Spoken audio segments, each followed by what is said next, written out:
Em cerimônia no Palácio do Planalto sobre a isenção do imposto de renda, Lula aproveitou para comemorar a prisão de Bolsonaro, o que chamou de uma lição, aliás, o que ele chamou de uma lição de democracia para o mundo.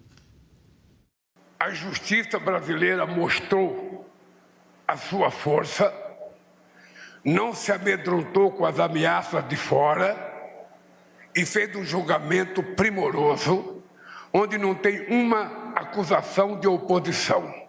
É tudo acusação de dentro da quadrilha que tentou dar um golpe nesse país em 2008. E pela primeira vez na história do país, pela primeira vez em 500 anos na história desse país, você tem alguém preso por tentativa de golpe. Você tem um ex-presidente da República e você tem 4 generais de 4 estrelas presos. Portanto, eu estou feliz, não pela prisão de ninguém, estou feliz porque esse país demonstrou que está maduro para exercer a democracia na sua mais alta plenitude. Olha, Lula, quem tá maduro é os Estados Unidos, né? São os Estados Unidos aí bem de olho no seu amigo Maduro. Serrão, quero te ouvir então aqui a respeito dessa fala do presidente Lula ali comemorando, falando que não tem ninguém da oposição, que foi o próprio, ele chama ali, né, os próprios companheiros que entregaram ali a tentativa de golpe e tal. Vale relembrar aqui a nossa audiência, Mauro Cid tem várias versões da mesma delação premiada e é curioso ele falar isso, né, de que não há ninguém da oposição, quando na verdade o STF está lotado de gente da oposição. A primeira turma é composta somente pela oposição. Zanin, o ex-advogado, o próprio Alexandre de Moraes, que foi indicado pelo Temer, que era da chapa da Dilma, Flávio Dino, companheiro de longa data aí do presidente Lula, e agora aí prestes a entrar no STF, Jorge Messias.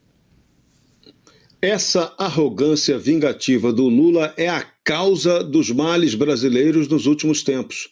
Se esse cara tivesse grandeza, se esse cara primeiro tivesse competência, se ele fosse um presidente competente, um comandante em chefe das Forças Armadas competente, o 8 de janeiro nem teria ocorrido, porque ele teria mandado ocupar a Praça dos Três Poderes preventivamente, a praça já estava cercada de grades de aço, nada daquilo teria acontecido. Lula, por que você não mandou a Força Armada tomar conta da Praça dos Três Poderes? Pergunta nunca respondida. O que estava fazendo dentro do Palácio do Planalto seu chefe, ministro-chefe do Gabinete de Segurança Institucional, o G. Dias, que não fez nada para conter o que aconteceu? Então são perguntas graves, né? Quem que deu o golpe, Lula? Que golpe, hein? É bom sempre ficar essa pergunta na espreita. Agora, se Lula tivesse grandeza, ocorreu o incidente, ele teria entendido aquele incidente como algo normal e seguiria em frente. Mas não, ele veio assumir o poder imbuído do espírito da vingança, da perseguição, tentou acabar com o Moro, conseguiu detonar Deltan Dallagnol, né? A vingança de Lula. O objetivo maior era acabar com Bolsonaro também, está quase conseguindo, né, Lula? Está feliz comemorando. Então, esse espírito ridículo, vingativo, essa pobreza de espírito é que comanda o Brasil de hoje. Por isso que a crítica do Nicolas Ferreira foi tão certeira. O problema brasileiro é moral. Como é que a gente pode deixar alguém como Lula presidindo o Brasil? É nota -13. Carol, quero pegar gancho justamente nesse ponto que o Serrão levantou aqui, fazendo esse link, portanto, com aquela primeira fala do Nicolas Ferreira, né, sobre essa crise moral do nosso país. A gente vê ali nas imagens que tem uma militância que vibra quando ele fala. A gente sabe que essa militância, de fato, ao longo dos anos diminuiu consideravelmente, mas ainda existem essas pessoas que têm realmente seus cérebros praticamente corroídos por essa ideologia da esquerda. Bom, Geise, a começar pelo evento, né? Que era um evento, uma festa para comemorar isenção de imposto de renda. É quase que uma festa para comemorar quando o caixa eletrônico te dá o seu próprio dinheiro quando você vai sacar o seu dinheiro. Então já começa daí essas medidas populistas, crise moral do presidente Lula. E ele tem um trechinho desse discurso que ele fala: a gente sabe o que ele fez, né? Em referência ao Bolsonaro. Eu queria realmente entender, assim, o que ele sabe, né? O mundo está vendo, assim, o mundo viu o que o senhor fez, presidente Lula. Na verdade, o senhor foi julgado em todas as instâncias, né?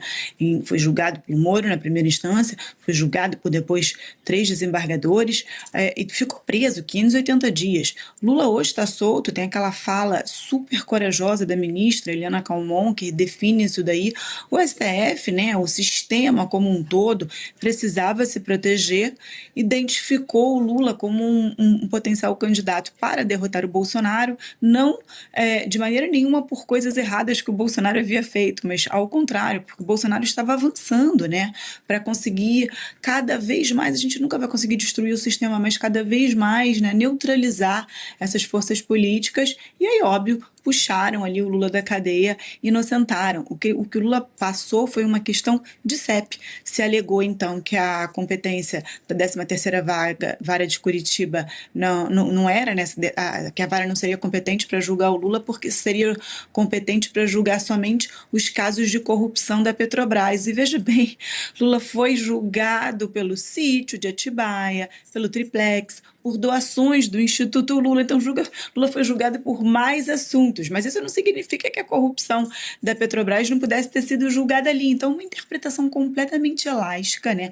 Cataram ali não é nem brecha, cataram ali um motivo qualquer que num país sério não seria motivo para se anular o processo e jogaram Lula a presidente. Então, essa é a nossa crise moral. Essa é a nossa crise moral. Tiraram o presidente da cadeia para poder disputar uma eleição e colocar um presidente que nada fez e que não teve direito ao contraditório, à ampla defesa, porque esse julgamento, né, todo no STF foi uma farsa. Quem se recorre? Se é o próprio STF que está fazendo o julgamento, que teve todas as funções ali de PGR. Alexandre de Moraes serviu como tudo, como promotor, como juiz, como acusador, como chantagista, como tudo nesse processo. Então tá aí a nossa crise moral.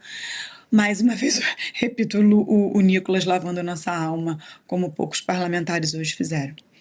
Carol Esponza mencionou aqui a Eliana Calmon. Nós recebemos ela na Revista Oeste num episódio do Arena Oeste. A ex-ministra do STJ mencionou o presidente Lula. Vamos ver o que ela falou? Quem soltou o Lula? O Supremo Tribunal Federal, onde não posso dar esta culpa ao ministro Fachin. Eu não posso. O ministro Fachin não fez isso sozinho. E o ministro Fachin não deu aquele voto e levou lá e todo mundo... Não, aquilo tudo é combinado. Bolsonaro não pode mais ser presidente de forma alguma. Quem é que a gente vai botar? A esquerda não tinha mais ninguém. Todo mundo estava comprometido. O que é que faz? Faz uma enquete. O único que sobrou, Lula da Silva. Mas ele está condenado. Como é que faz? E a gente já julgou uma porção de coisa dele. Como é que faz? Desmoraliza a Lava Jato. Serrão, tá aí então a resposta, né? O Lula tá feliz, dizendo que não tem dedo da oposição, mas a resposta é categórica. Quem soltou foi o STF, mais ainda, o ministro Fachin não fez isso sozinho, nas palavras da ex-ministra Eliana Calmon.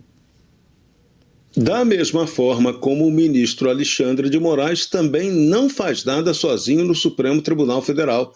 Ali é um órgão colegiado e a maioria ali trabalha em sintonia com o que interessa a eles e ao sistema de poder.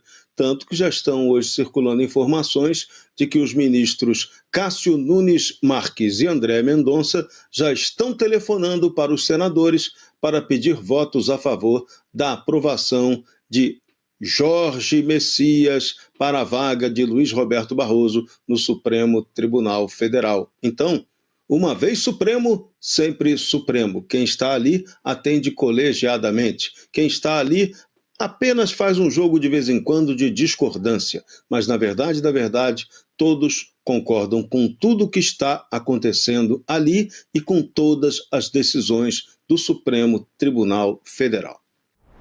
Gostou do conteúdo que viu por aqui no canal da Revista Oeste? Compartilhe e deixe o seu like.